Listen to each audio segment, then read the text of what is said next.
Access, thank you for choosing to be here tonight to participate in a very democratic exercise, an opportunity for me to hear directly from you about the things that you're preoccupied with, and maybe for you to hear some answers from me on where I think we're going and what the kinds of things that as a country, as a government, as communities, as a tech sector, we can and should be working on. But while I talk about politics, first thing I want to do is recognize my friend Jenna Sudds, who is here somewhere. Jenna, there you are. There you are. Your local MP, who has done a really great job for many, many years.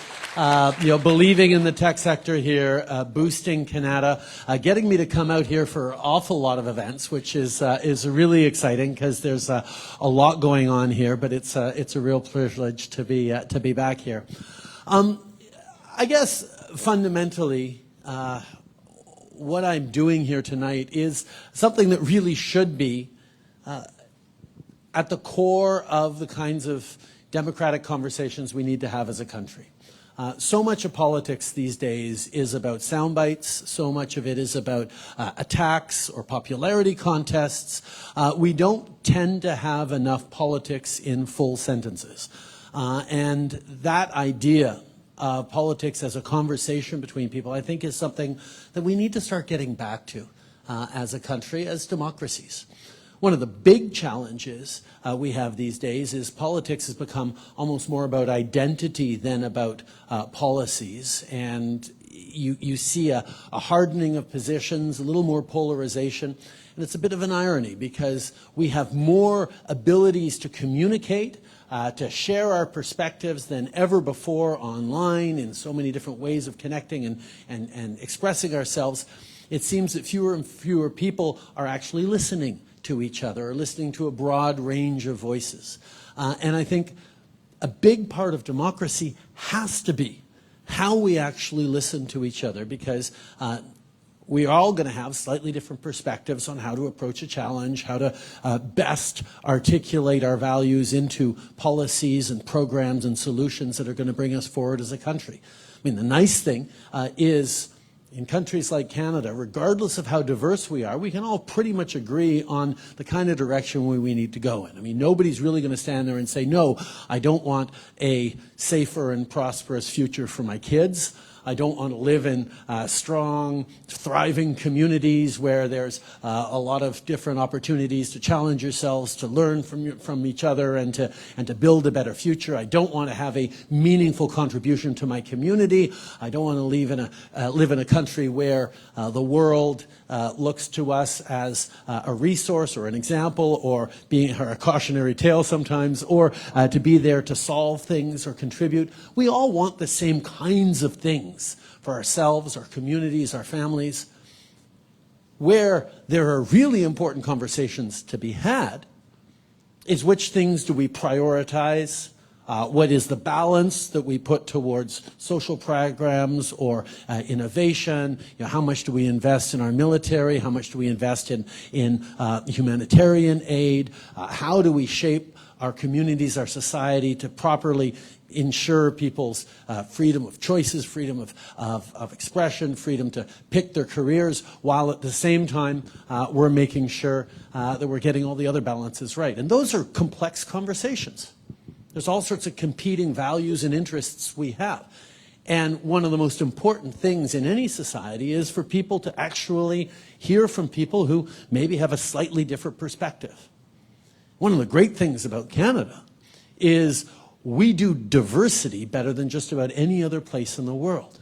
And those of you in the tech sector, but in any sort of innovative or creative sector, know full well that diversity of perspectives, of backgrounds, of stories, of experiences actually contributes in really meaningful ways to sparking new ideas, new solutions, to finding new ways of solving old problems. As we know from nature, resiliency comes from diversity. When you have a super diverse ecosystem, it's going to handle shocks or disruptions a lot better than a monoculture or a place that has been stripped down to just a couple of species.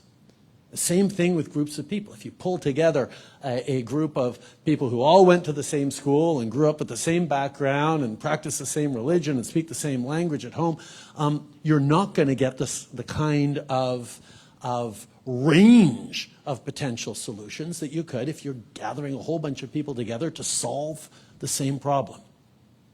But one of the challenges that comes with diversity is it's really easy and it's tempting for all of us to lean in and gather around people who we agree with all the time. And whether that's in creative industries or tech industries or in politics, that can be a real challenge. Because we're trying to solve challenges for everyone. So having real conversations, respectful about where we're going and what we're doing has never been more important, particularly now when the world is in such a state of change. There's so many challenges we're facing right now everywhere around the world. It seems like over the past few years, whether it's the climate crisis getting more and more serious, whether it was the pandemic, whether it's the war in Ukraine, whether it's the most recent challenges in the financial markets in the United States that I know is causing a real concern in a number of tech sectors. There's a lot going on. And we're seeing the world in a bit of a pivot. It's sort of shifting in some of our approaches. What are the kinds of jobs that are going to be successful over the coming decades? What's the kind of future for our communities, for our country, for our industries, for our economy? There's a lot of uncertainty, and that's leading to a lot of anxiety. And one of the things that I think we need to do better in politics is talk about what we're facing and lean in on sharing real solutions, and not even if we don't have all the answers, at least the framework with which we're going to search for those answers. Because Canada has been through tough times before, much tougher times than these ones. And the way we've been able to get through them consistently has always been to pull together, to roll up our sleeves, to lean on our neighbors, and work hard, really hard, to get through.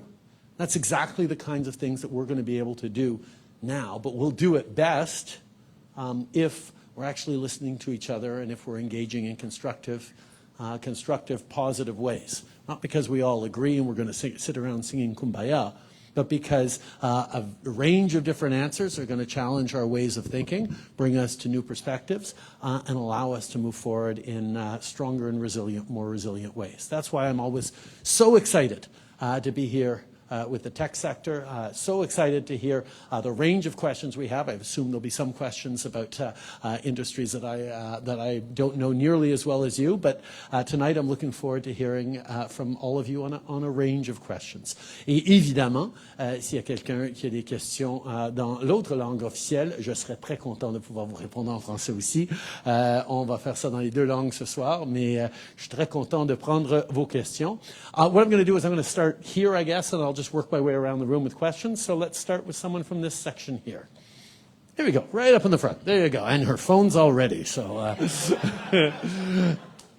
what's your name? So my name's Jamie Petton, and I am the president and CEO of the Kanata North Business Association. It is an absolute honor to welcome you to what we know here in this room as the heart of Canada's largest technology park. And you know that in working so closely with MP Suds for now a number of years, our incredible advocate. So with that said, tonight we are surrounded by engineers, students, aspiring entrepreneurs, long-standing executives here from all walks of life, and they represent the over 33,000 that are employed here in Ottawa. As Canada's original supercluster, building on 50-plus years of telecoms R&D and innovation, I wonder if tonight you can kick us off this evening by sharing what you're most excited about in the future of Canada's innovation agenda, and more specifically, talk to us about how our community can contribute to Canada's aspirations for technology growth on a global scale. As you know, our companies are global in nature, doing business all around the world, and creating world-class products for world-class systems. Well, thank you, Jamie. First of all, thank you to the Kanata North Business Association for helping host this evening tonight. I really appreciate the work you did to gather this room filled with people. I guess there's a couple of things. First of all, on Kanata, as I pointed out, I keep coming out here. It was a few years ago for a BlackBerry and Ford announcement on autonomous vehicles. Most recently was an announcement around Nokia enlarging their campus here. And one of the things I was reflecting around that Nokia investment, and it's always a balance, right? We want to make sure we're investing in great Canadian companies that are growing and scaling up, but we also want to draw in global investors to contribute to a stronger ecosystem where we can get more Canadian startups to come around them. And it's that getting that balance right. But on the Nokia investment, as I was talking to the company representative that was here with us, it was about a $300 million investment, and the federal government had to put in $40 million. And they were going to they are in the process of building one of their 5 global R&D hubs here in Canada, right here in Kanata, actually. And I was thinking to myself, it wasn't because we were the only country willing to cough up $40 million to get one of the 5 R&D hubs for a global communications giant like Nokia. So, I mean, I was standing beside Doug Ford taking credit for bringing this great announcement in, but we knew it had nothing to do, or very little to do with us. It had everything to do with the talent pool that's here. You mentioned the engineers, the students, the researchers, the folks here in Canada, the folks here in Kanata, who are, well, in Canada, we have the highest educated population in the OECD. We have a consistent level of engineering and science quality that is competitive with the world around. We have benefits around all sorts of costs of living, whether it's quality of lifestyle, whether it's health care and now dental care, whether it's immigration that allows people to actually see responding to the labor shortages that are par for the course around competitive economies around the world, seeing Canada and Canadians still being so positive towards immigration. We have a lot of advantages, but our fundamental key advantage has always been Canadians themselves. That is what I get to sell around the world as we're drawing in companies like Volkswagen. I was just doing a pitch to Michelin to get them to invest more in Nova Scotia. These global companies come here because Canadians are steady, are solid, are hardworking, and are ambitious and innovative at the same time. There is such an advantage we have as contributors to the knowledge economy that we get to draw in amazing, innovative companies and create great ecosystems. We have to get better at commercializing and patenting and scaling up, and I think you all know that, and it's a challenge that as a government we've really been leaning in on. We're talking about building a Canadian Innovation Corporation that's really going to be focused on creating more opportunities for those scale-ups, because we have to do that. But we have tremendous advantages that the world is looking at. But let's not forget, we're also Canada. We have great forests and natural resources and mineral resources and energy resources that can come add to those advantages.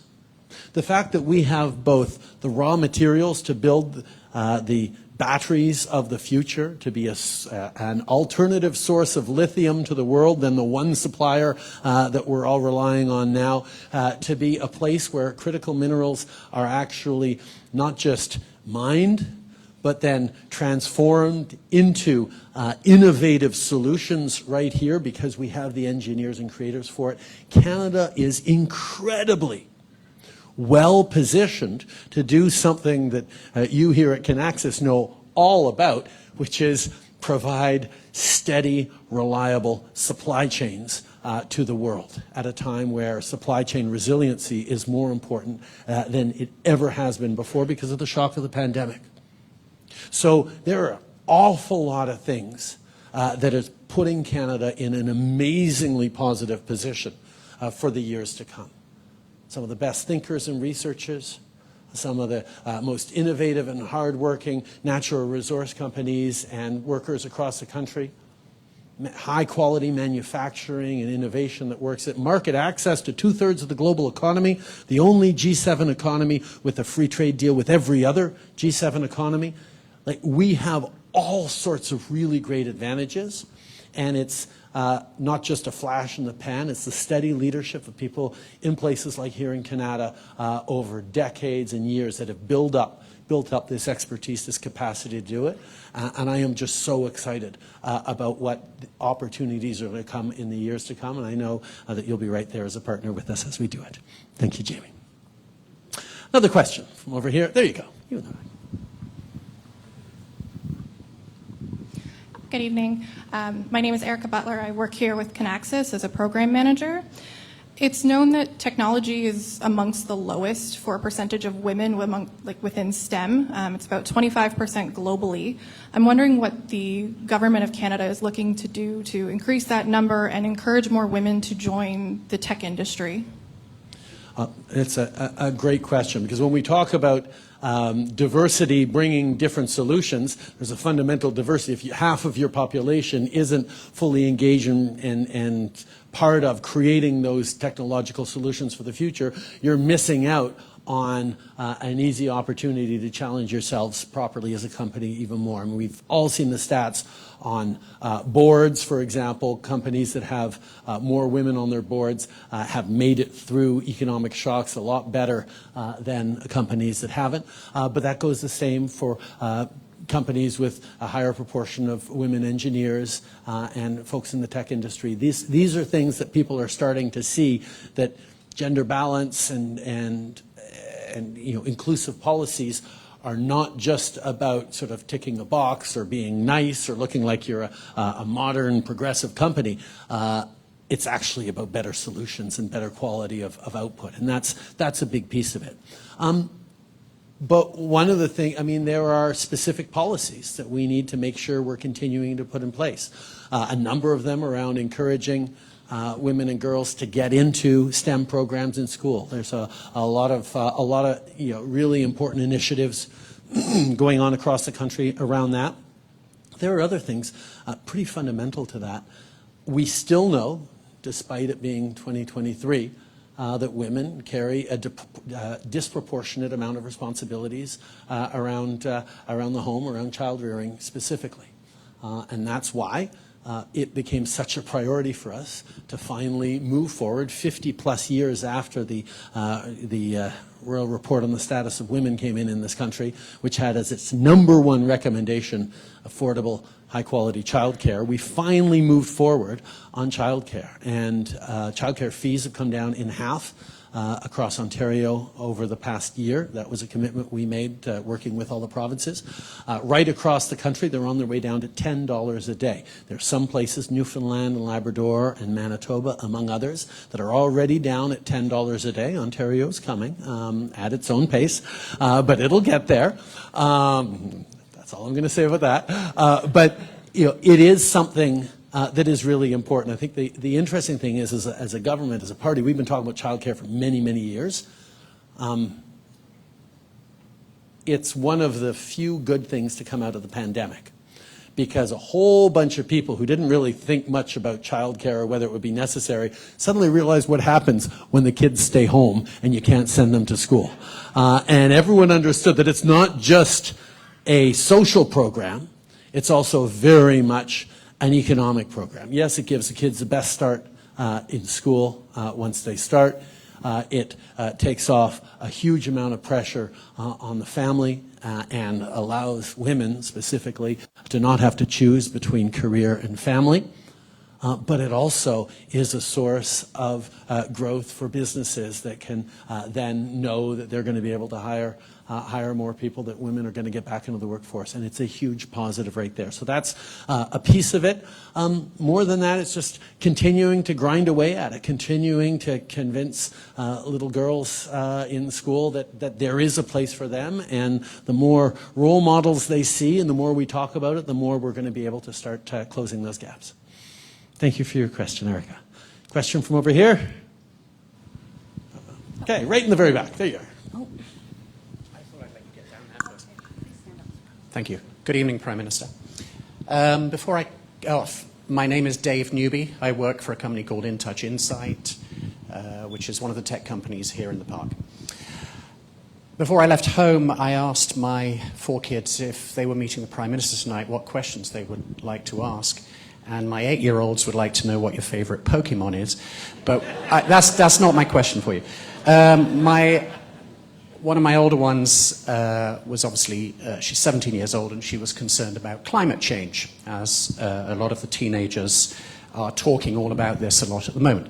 Today there was a report that was announced by the United Nations, the most recent report, apparently the most scientifically detailed analysis that has come out, and is now saying that we all need to be able to meet our net zero emissions much earlier than had previously been anticipated. How does this affect the plan that Canada has, and how do you make this something that we can all get behind and doesn't become parochial politics? It's a huge question. It goes to one of the big challenges of politics, where politics is almost by definition short-term, right? What you're going to do for someone over the next 4 years until you have to show up for an election will be a huge part of whether or not they're going to vote for you again to continue. If you delivered well during the past few years, they'll let you deliver further. And climate change, I mean, it's the slow boiling of a frog, right? It happens so gradually that you never quite realize it's an emergency until we start seeing the level of extreme weather events that we're being hit with right now, whether it's flooding out west, or more wildfires in the prairies, or droughts in the prairies, or dealing with Hurricane Fiona and more frequent extreme hurricanes as we're adjusting to. But even then, convincing people that we need to change our behaviors in very significant ways is always going to be a challenge. That's why Canada, despite the pledges around Kyoto and years of talking about how important it is to protect the environment, didn't really get a whole bunch done over the past few decades. Not that any country really did, but we could have done more. I think we all know that. It would have been easier had we done more a few years ago or a few decades ago than it is to do now to change the curve. But we should take that knowledge and say, okay, well, that means doing things now will be a lot easier than if we put things off to 10 years from now or 20 years from now. And that's where actually understanding the role of Canada is really important, because as some of my colleagues like to point out, Canada is actually directly responsible for a very tiny fraction of global emissions. And if we were to completely stop all economic activity tomorrow, the world wouldn't even notice in terms of what we'd reduce in terms of emissions. And for a number of people, that's a reason to throw up your hands and say, well, why should we bother doing anything? But I think that misses both a piece of responsibility and a huge piece of opportunity. The responsibility, first of all, is we all have to be figuring out how to reduce our carbon emissions in ways that are successful. And if a country like Canada that has the resources, the opportunities, the energy, the innovative population, the people who are connected to nature and understand how important wilderness is around us as a part of our quality of life, if we can't motivate ourselves to do it, well, who will? We're also an extremely wealthy country, one of the G7 countries, one of the top 10 economies in the world. I think we might be 11th right now. But we have a responsibility to try and lead the way. We're also one of the countries that is an oil-producing company, an energy-producing country in the world. And that makes it more difficult for us to move forward on climate change, which is the excuse my predecessor used to use all the time as to why we couldn't do much on climate change. But when I first got elected in the 2015 election as Prime Minister, we'd seen clearly from Canadians, they were saying, okay, you know what, enough of that. We need to actually start leading on climate change. And that's why I made the commitment that we were going to bring in a price on pollution. And yeah, it's interesting because the most conservative economists, small c conservative economists out there have always pointed out that putting a price on something allows the market to actually do its work in a minimally distorting way, and it's actually the best way of reducing something you don't want by putting a price on it. Right now, polluting was free, and we said, okay, if you want to pollute, you're going to have to pay a little bit of premium on that.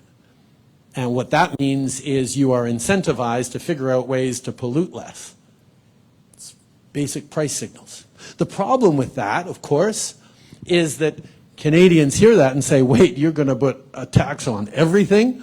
That doesn't work for me because I still need to drive to work. I still need to heat my home in the winter.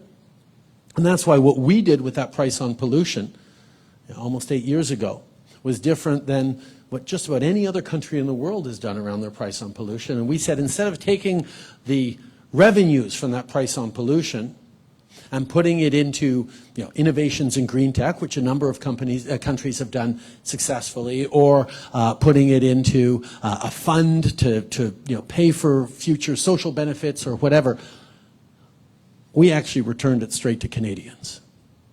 So you get the price signal for individuals, for companies, but it actually doesn't end up costing any more to Canadians. The average families here in Kanata get more money back every year than the carbon tax adds to what they pay. People might say, I remember conversations early on, well, what's the use of it then if you're just going to put it?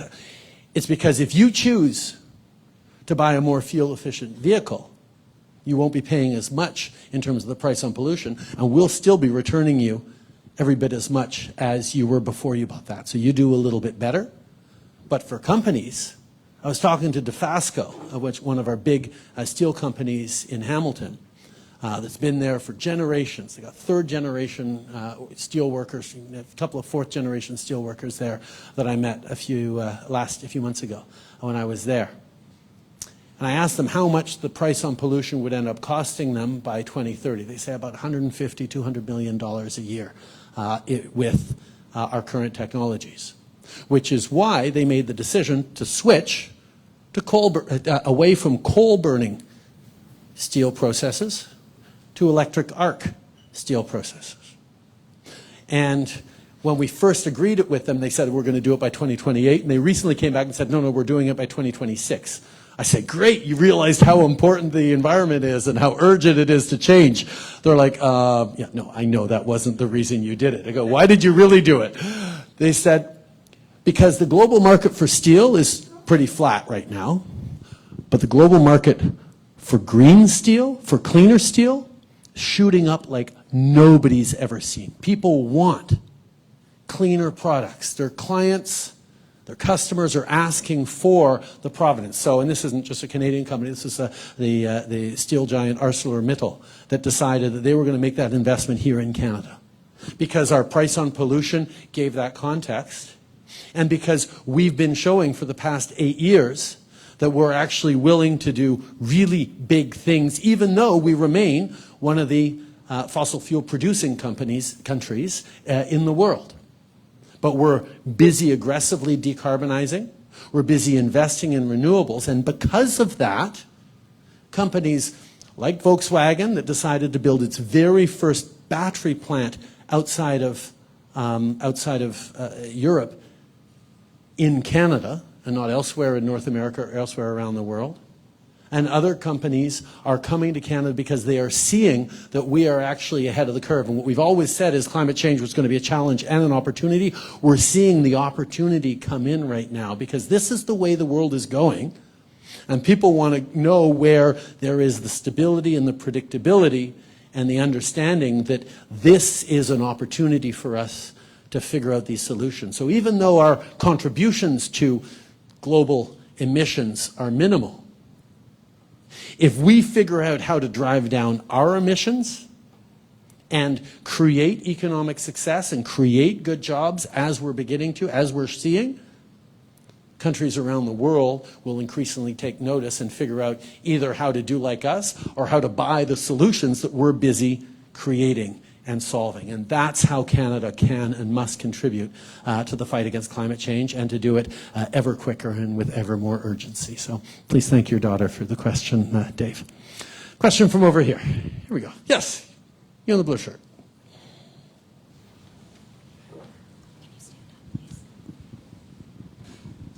Mr. Prime Minister, thank you so much for this opportunity. My name is Prab Regmi, and I'm working at Kinaxis as a manager. By the way, so full disclosure, I was not sure if I should ask this question to you, so I checked with ChatGPT, and it agreed. So therefore...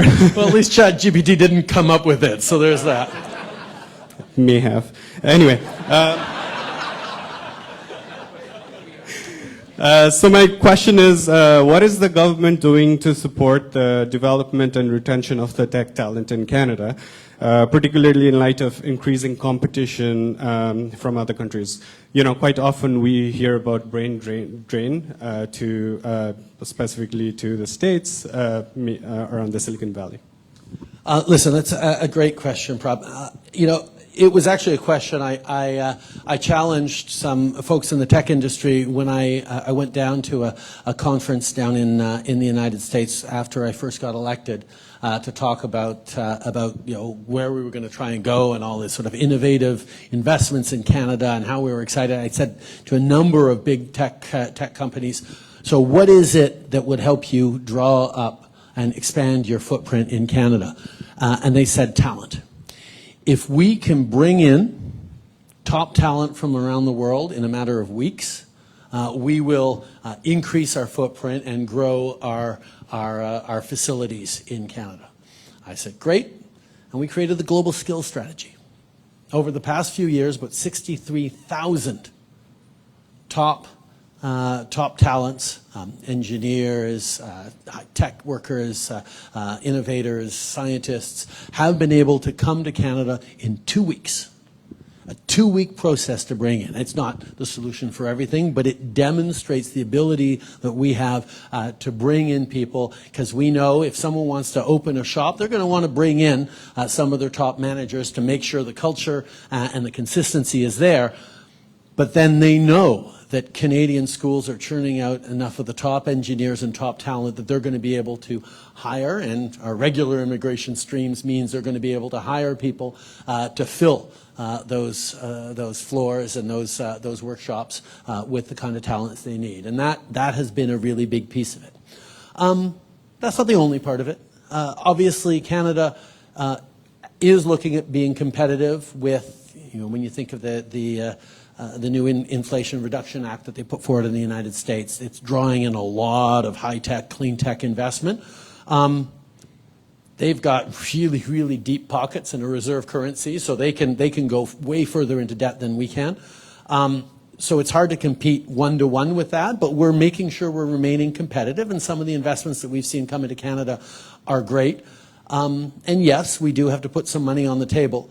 But we also have a lot of inherent advantages that the rest of the world isn't necessarily able to compete with. We have a level of political stability, a level of openness to immigration, a level of quality of life, health care, quality public education, the kinds of things that people know. We have already an incredibly diverse country and a real openness to people coming in and continuing to enrich it.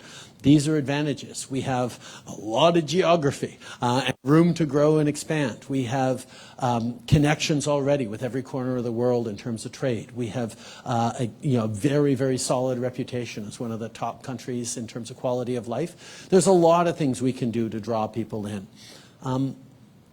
We need to keep working on it. We need to keep making sure that's going. I mean, through the pandemic, we had to close our borders like everyone did, and we're busy trying to catch up on the backlog on immigration. But this year we put forward some of the largest numbers we've ever had. And when you look at the population growth projections for most of the developed countries around the world, Canada stands as the one country that is projecting to continue to grow its population in really exciting ways. And that's something that, when companies come and they say, okay, we're going to make an investment here for the next 20, 30 years, it used to be, well, what kind of tax credits can you give me, whatever. Now they're looking at, okay, how am I going to be able to make sure that I can grow as I'm successful? How are we going to be able to bring in the kind of workforce that we need? And that's a question that we have great answers for, and we're going to continue making sure we do.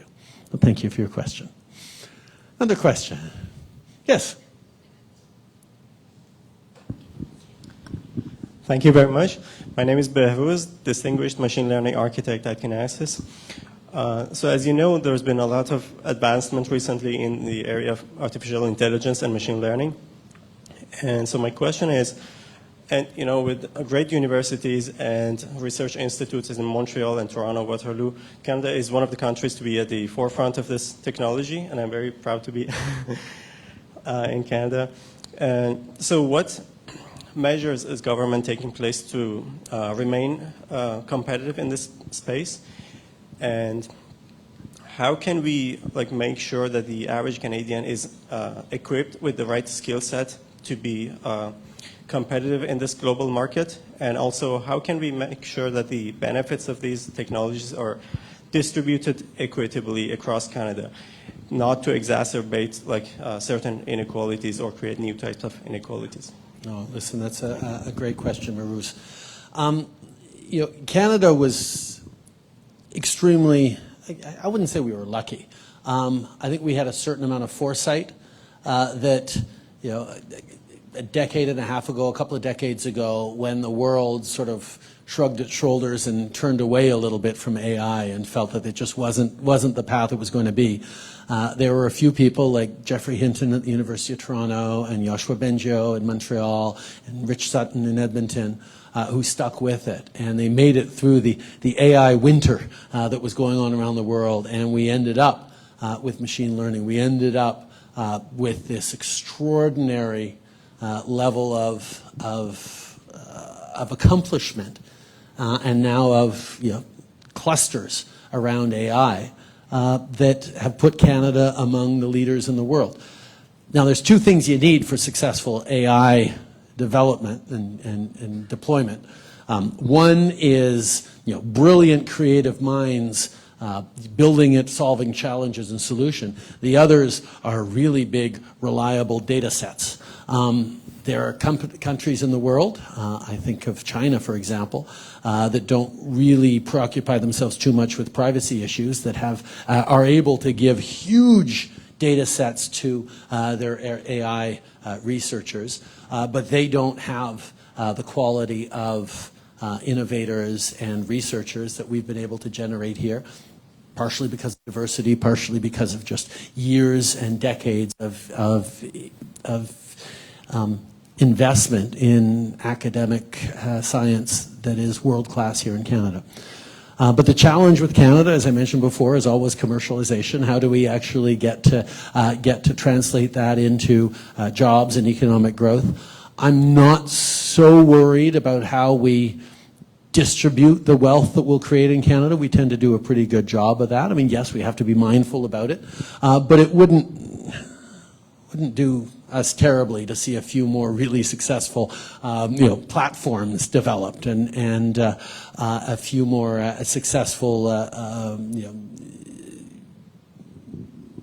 innovators who become world famous for buying spaceships and things like that. I mean, there could be a few more Canadians doing that, and we'll all benefit. But one of the advantages that we have in Canada around AI is the world has been looking to us and a few others to lead on the global partnership for AI. And what that is talking about the ethics of AI. Talking about, yes, how do you make sure you're building algorithms that will teach themselves and move forward to think ethically and to not do too much evil, and how you frame it in the right way. But it's also about making sure that the people designing those algorithms are themselves representative of the widest possible swath of population and experiences.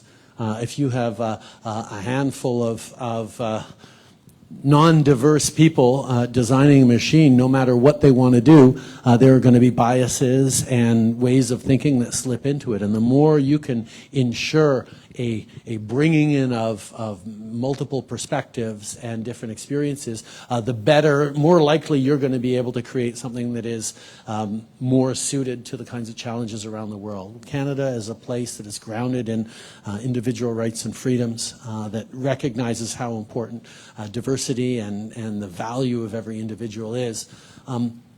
Bringing that to bear as we help contribute to AI discussions around the world is a really, really important part. And it's one of the reasons why every time I go to visit an AI institute across this country, I see students from every corner of the world. And of course I ask them, so are you planning on staying in Canada? And some of them, yes, we love it here, we want to stay, please give me citizenship. I'm like, okay, I'll work on it. But the others are like, no, I'm looking forward to going home and bringing what I learned here, but I know that what they are learning here, the way they are working and the way they are learning and the society that they get to be part of is likely to help contribute to the kind of thinkings that we're trying to have around AI as a tool for good, and not just good for a few, but good for everyone. And that's part of the challenge. Thank you, Bruce. Another question. You in the back. Thank you very much. I'm Kathy Curry. I'm the city councillor for Kanata North. I took over for Jenna. You took her, and they got me. Big shoes. Big shoes. So thank you for this opportunity. My question is really on housing and transportation, maybe as any city councillor would ask. But, you know, we have a special economic district here in Kanata North. That's what our official plan designated, 540 tech companies. Nokia's development will include 1,900 units where people can live. Across the road will be 2,100 is being applied for. In the year 2022 in Kanata North, we approved 5,100 places for people to live. The challenge we have is March Road, where we need a bus rapid transit up the center, and we need LRT Stage 3 out to Kanata. And we also have a Kanata Lakes golf course that the developers want to develop when we have a 40% green space agreement to not have development there. So I just wondered if you could make a number of comments. I do want to say thank you very much for your comments about the Housing Accelerator Fund, the $4 billion that we will be applying for in June. And thank you very much for all of your comments on how the federal government, the provincial government, the municipalities need to work together on providing more affordable housing. But anyway, anything you have to say on that, I'd be happy to hear. Well, first of all, on the housing accelerator, and this is one of the things that often comes up on when we talk about immigration. People are like, well, where are people going to live? We're already squeezed on housing. You bring in more people. First of all, our immigration targets of 425,000 permanent residents this year. The process of applying for permanent residency for the vast majority of people involves being in Canada for a few years already. So those aren't necessarily net new homes. There are already people, many of them in Canada, when we talk about our immigration targets. Of course, we bring in a lot of refugees and a lot of people come in on work visas every year. So we do need to build more housing stock, which is one of the reasons we decided that $4 billion to municipalities was really going to unlock a lot of things. And let me explain. Someone said, okay, you want to build more houses? Well, federal government should just put money into buying 2x4s and buckets of screws, right? I mean, that's how we're going to need to, that's not how you build houses in this country. I mean, yes, that's how you build it, but not us. You don't want the federal government building your house that way.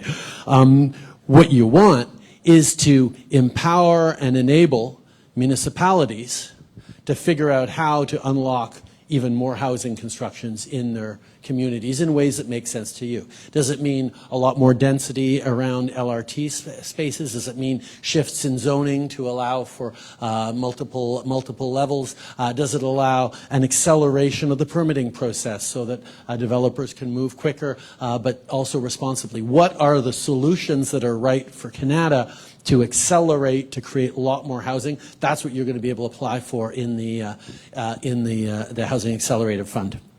But in terms of infrastructure like rapid transit and others, we're a government that is absolutely committed to rapid transit, to infrastructure investments.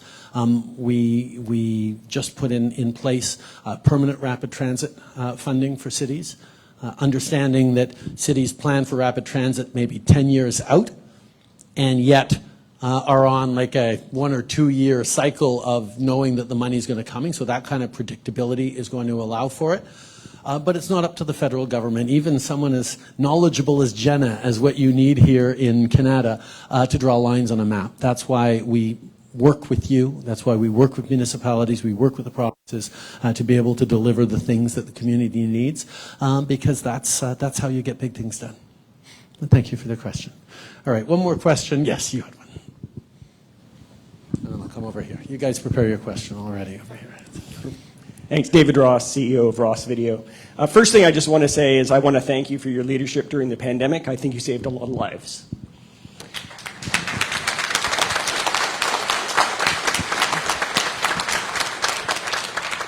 Now, second question is it's about Ukraine. How do you choose as a government how much is the right amount to help with? Great questions. First of all, you know, as I've reflected on the pandemic, I had an advantage in Canada that none of my fellow world leaders had. I got to help Canadians through the pandemic, and Canadians stepped up in a huge, reasonable way. Turns out peace, order, and good government are good mottos for in tough times. People understood. Trust our science, trust the doctors, trust that the government is going to be able to be there to support you when you stay home and can't go to work, but you can still pay the rent and pay groceries. The level of social cohesion that we had, the level of, well, you know, close to 90% of Canadians getting double vaccinated, that allowed to have a better pandemic or a less worse pandemic than just about any of our peer countries. And it's a huge credit to Canadians themselves. And that was how we got through this. And remembering our capacity to do that is really, really important. On Ukraine, the answer is simple in a certain sense. We will be there with as much as necessary for as long as necessary until Ukraine wins. It's that simple.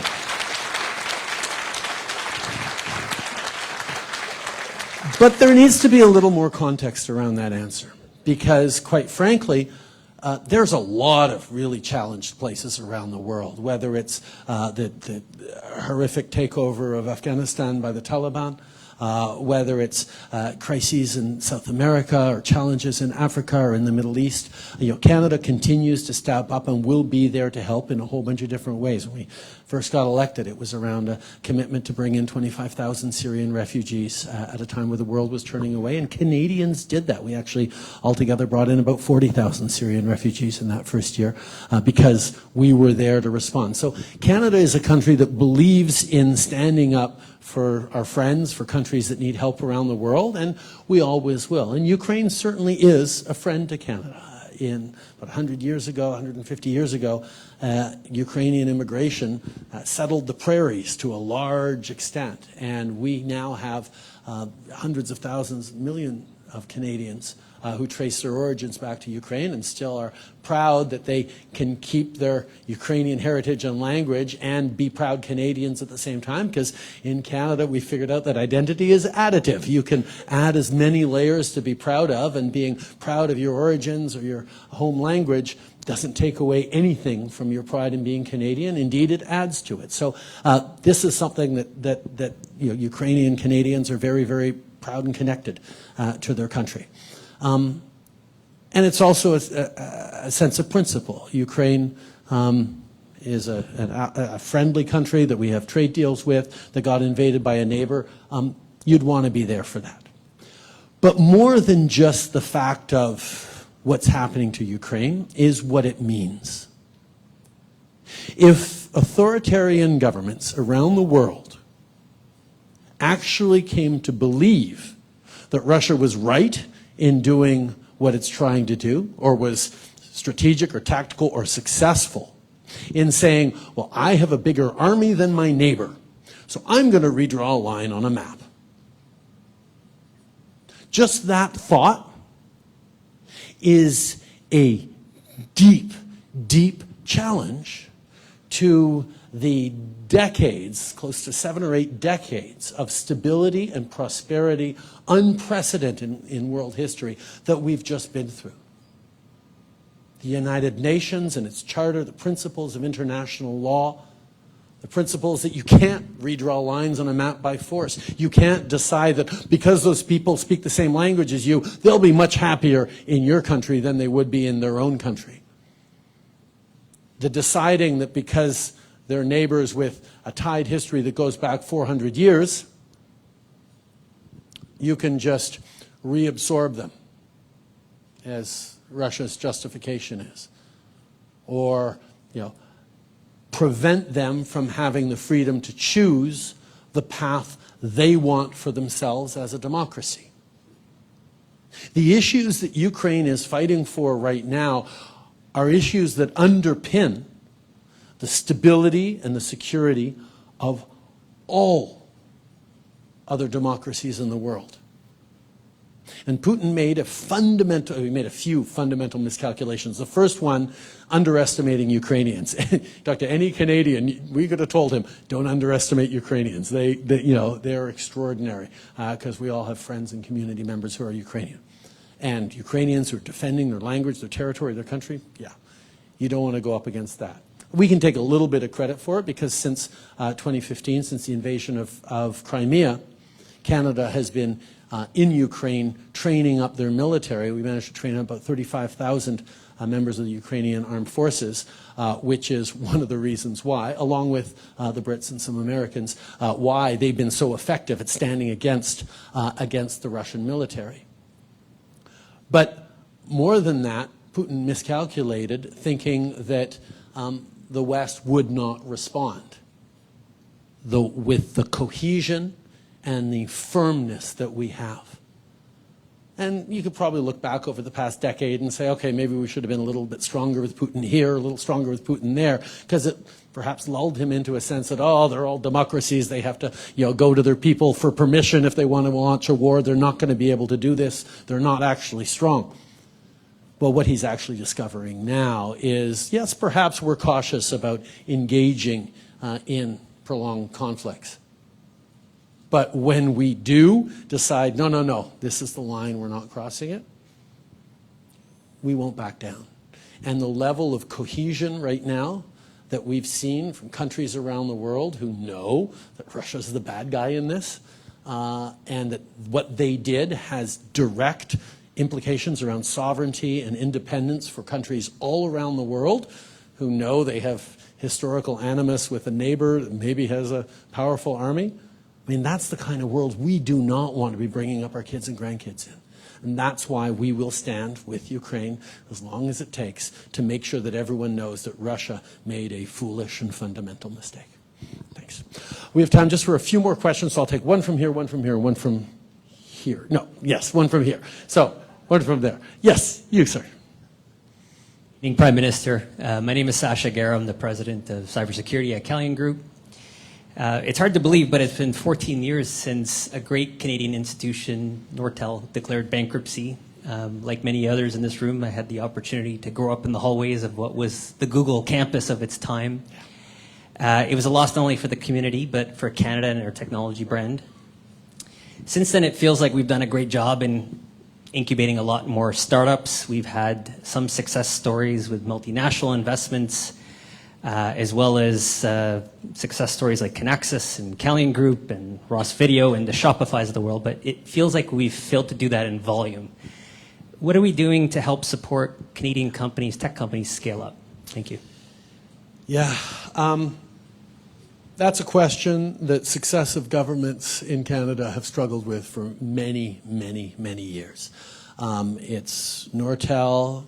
You can put BlackBerry a little bit in that category as well, where we almost had a global platform and then it just didn't. And the number of Canadian companies that are proud to be Canadian and want to scale up in Canada, but then just get an offer from somewhere else to buy them up and grow them, that we're having trouble competing with. And that's something that, quite frankly, I'm hoping that our Canadian Innovation Corporation is going to help with. But there's been a lot of different attempts over the years to try and figure out that scale-up program. We have so many brilliant innovators in this country. Getting to the $10, $20 million capitalization mark is not particularly difficult. getting from that 20 million to the 100 million to the 500 million is a really big step for Canada.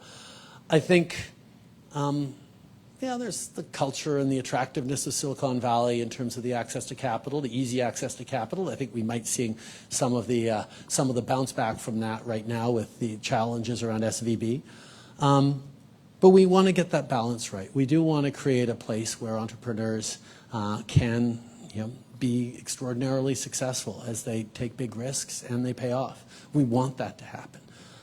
We don't want to be seen as a branch economy to the United States where we do a little innovation and they manage to commercialize it. There's no easy answers on it, but know that it's something we're absolutely focused on, and something that, quite frankly, I want to hear from all of you on as well, on what we can do to unlock the key to staying in Canada. I think one of the things that we do offer is a level of stability that might be a little more attractive now than it was even a couple of months ago. And we'll use those advantages we can. We'll just keep trucking along steadily as hardworking, earnest Canadians, drawing the best from around the world, and build success for ourselves and contribute to the world. And hopefully we will be able to land a few big platforms that will be homegrown. It's coming, but we just got to keep working at it. Thanks for your question, Sasha. All right. Yes. Good evening, Mr. Prime Minister. My name is Shima Khan. I'm a patent agent here at Kinaxis. My question is not about patents. Thank you. I'd probably have more questions for you about patents than you'd have for me. But Great. First, I want to thank you for appointing a special representative to combat Islamophobia. My good friend Amir, thank you for that. My question has to do with, I think, an issue that affects every single person, every single Canadian, and that's the notwithstanding clause. As you know, this is a clause that can be invoked by provincial government, federal government, that suspends basic human rights of every Canadian: freedom of conscience, freedom of religion, freedom from presumption of innocence upon being arrested, the right to have counsel upon being arrested, the right to know why one is arrested, so on and so forth. These are fundamental rights that I think we take for granted, and I don't think we realize that they are in jeopardy. And as you know, it's been invoked by Quebec twice, by Ontario. It's becoming more frequent. it's been invoked more than that by Quebec, but anyway. Yeah. But as a Canadian, I'm worried for my kids' future and beyond. This can be exploited and abused, and it's something I think we have to guard against. Thank you. Well, thank you, Shima. We're wrapping up, and I know probably none of you feel like getting a bit of a political science course right now, but you're going to get it anyway.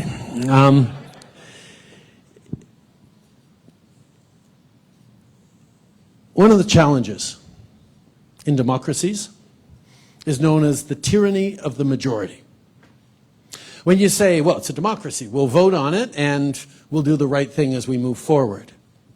That's the principle we run with. Democracy, the majority is always right, except, of course, when it isn't. If you were to imagine a scenario in which someone proposed to pass a law that said people who are right-handed will pay fewer taxes, and they'll be compensated by people who are left-handed, because, left-handed people keep cutting themselves with the wrong-headed scissors, and they open doors the wrong way, and there's more addition to, one lefty appreciates that. It's a ridiculous thought, right? But imagine for a second, people decided, okay, I'm going to vote with my self-interest, and you had a bill passed, 80% that was unfair to people who can't help the fact that they're born left-handed, no matter how many nuns rapped on their knuckles when they were in school to try and force them to be right-handed. They're just left-handed. You can't change anything about that. That wouldn't be fair, even though you can imagine right-handers voting massively and therefore, hey, it voted on it, it's a democracy, that's decided. Well, no, it doesn't work that way. And that's why most, if not all, democracies have some sort of recognition of fundamental, inalienable rights that can't be taken away by governments making laws that please the majority. And one of the challenges with that, I mean, there's a few challenges with that, but one of the ones is the recognition of fundamental rights tends to be worked out in the courts. And you will find a certain amount of sort of more right-leaning political thinkers who say, well, no, it should be Parliament or should be Congress or should be the legislature that makes laws that shouldn't be overridden by the courts. And that's why it's extremely difficult to adjust or to change a constitution. But you can change a constitution. You can, you know, if we brought in a Charter of Rights and Freedoms, Canada could decide to bring out a Charter of Rights and Freedoms by the same sorts of mechanisms. It requires a level of consensus across the provinces. 7 provinces representing 50% of the population. For some things, it actually needs unanimity of the provinces to be able to change the constitution, but it can be done.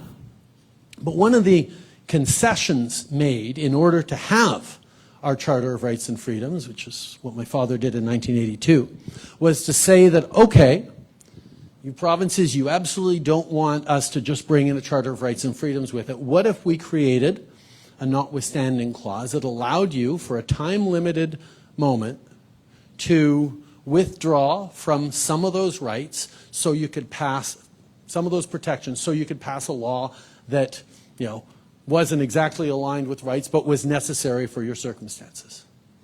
And that was the compromise that allowed Canada to get our Constitution repatriated from where it was over in England, and we were able to actually bring in the Charter of Rights and Freedoms, which is a charter that is widely respected and a constitution that has been emulated by countries around the world as they are trying to develop their own approach to things. The idea around the notwithstanding clause, though, was that if any government was deciding to pass a piece of legislation that the courts had found violated their fundamental rights, there would be a heavy political price to that. Suppose, for example, a government brought in that right-handed law. A lefty would quite rightly go to the courts and say, this is unfair, it's violating my fundamental rights. The courts would say, absolutely, that law is violating your fundamental rights. Government, you have to change that law.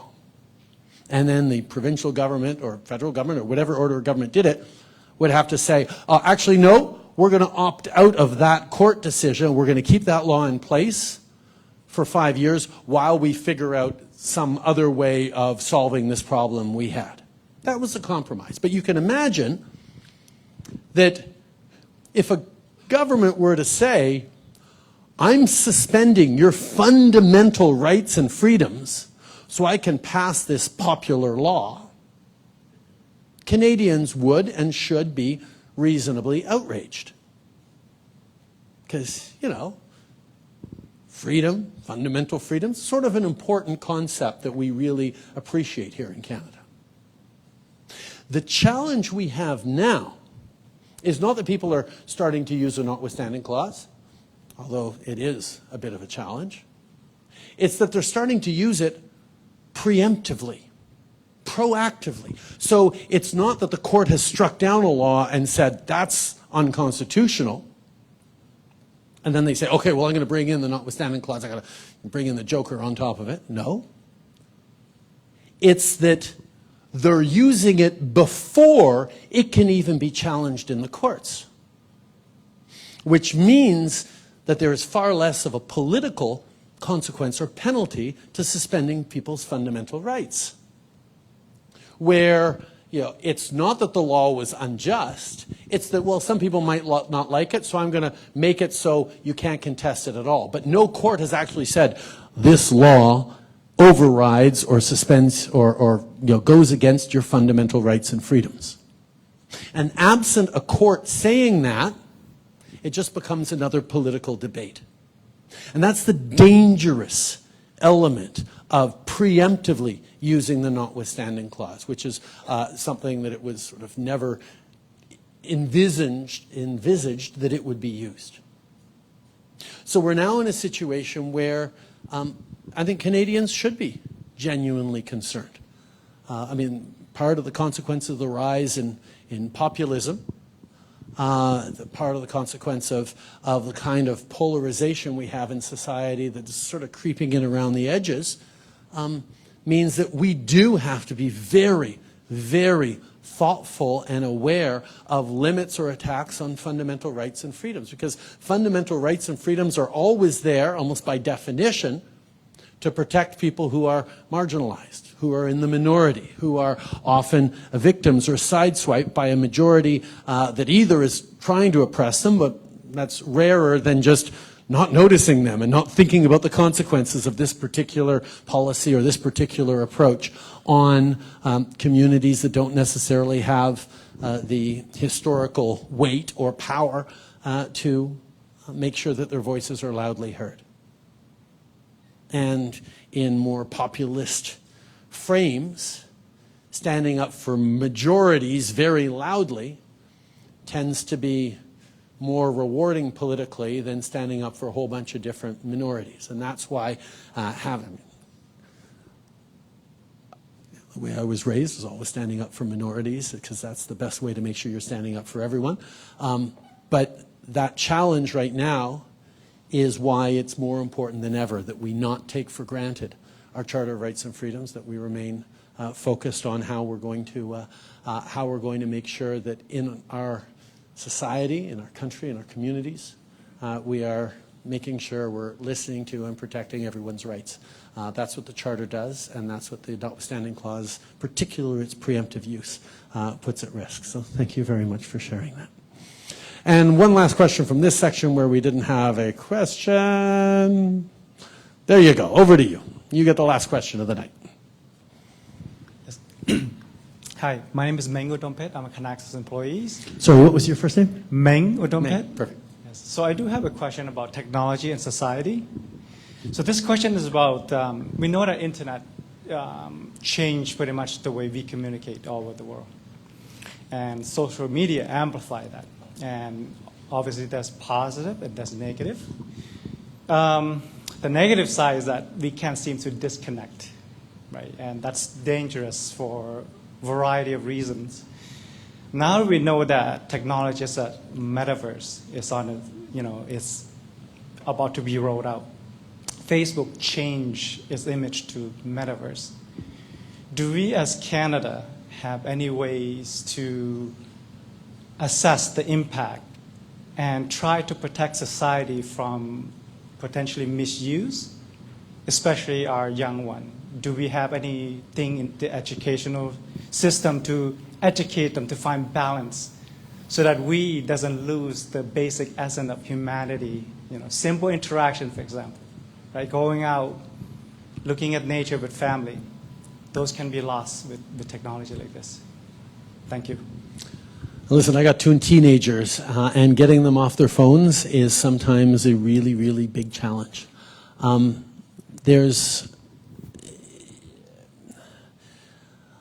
often think about it as related to sort of the challenges we have with sugar and junk food, for example. For the past 200,000 years, humanity, Homo sapiens, has been pretty much of exactly the same genetic makeup. So what we learned for, whatever it is, 97% of our time as a species, even tracing before that, gives us certain habits of mind that are essential for our survival as beings. We're essential for survival for a long time. Eating things that are sweet, eating things that are fatty, harder to find in the wild, and therefore you really want to load up on them when you can. Suddenly we're in an era of abundance of sugar, abundance of fats. As we're starting to readjust to that, we've had to fight against our instincts to gobble up everything we can, because fast food and junk food is just so easy that our caveman brains are not programmed to be sort of have a little bit of restraint around that, because for all of evolution, these were good things. You grabbed those berries while they were ripe. You'd get that fat when you could, because it would help you through the winter. Similarly, social media has managed to tap into sort of almost instinctive needs as social animals to know what our tribe is thinking of us and know where we are in the hierarchy of things and know what things are responding to. I still remember the very first time, and the only time in my defense, I got caught by a phishing scam on Twitter. One of my fellow MPs sent me this is back in the 2009, 2010, sent me a link saying, "Oh my God, you're not going to believe what they're saying about you." And then the link underneath, I'm like, "Oh, what are they saying about me?" "Oh, put in your password again." "Oh, okay, that's strange." I put in my password again. Of course, we'll roll our eyes now. It was 2009, okay? But social media, it has gotten way more sophisticated now. How to hook us in? Okay, just one more fail army video. You know, what is that glitter bomb doing now? What are we? One more cat video. We learn to get hooked into things that are just easy, and suddenly it's 3 a.m. You're still on your computer going, "Whoa, how did I do this?" It's because increasingly sophisticated algorithms are learning exactly what your triggers are going to be to click one more time or to push one more time. And, we're adults, right? Most of us remember, or got to go through a time where there were a few less sophisticated algorithms, so maybe we've built up a little resistance to it. But teenagers, my God. I mean, teenagers, I remember when I was a teenager, teenagers are a special breed of reactive, hormones and jumping on this and jumping on that. And the power that social media and a like button and, approvals and networks have on them when you're a teenager, it's all about how you can get validation from your peer group and your friends. There are huge challenges around that.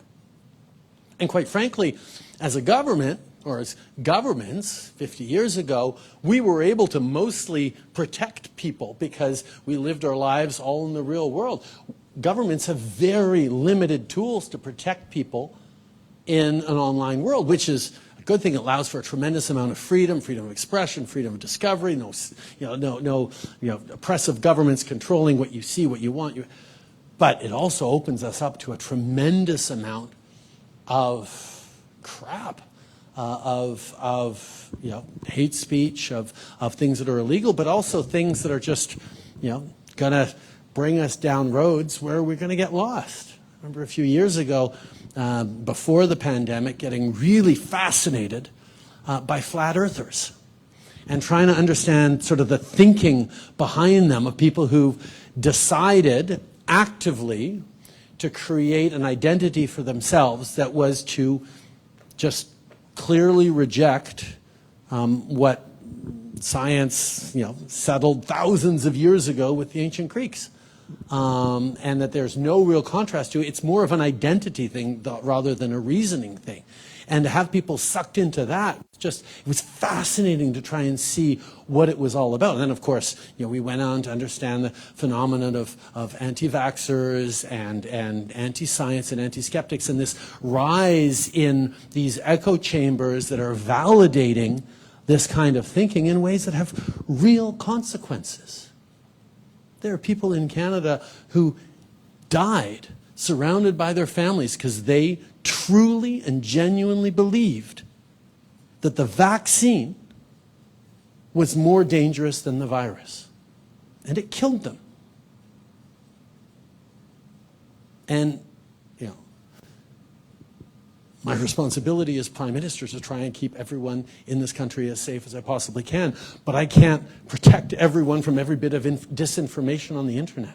So we have to have reflections of how we move forward, how we responsibilize the companies that are controlling so much, the private companies that are controlling so much of the public square you now live in that doesn't have police paid by your taxes to keep you safe. It doesn't have, rules around businesses to regulate you so you don't get scammed by the corner store. This is the new world we're in that we're going to have to try and adjust to. And I can tell you, I'm worried about the direction we're going. You may have seen this in the news recently, but both Google and Facebook have announced that they would rather not allow Canadians to access news through Google or through Facebook. They would rather block Canadians from access to news than pay journalists for the work they do writing the news. That's messed up. And yet, the power they have means that they are very seriously convinced that people will rather be pissed off at me for forcing Google and Facebook to tweak their business model that involves them making all the money off of ad revenue from, the newspaper article that you share with a friend. People will be pissed off at me because you can't access news anymore, rather than be upset at Facebook and Google that are making billions of dollars, while journalists are struggling to pay their rent and their mortgage because the systems are changing.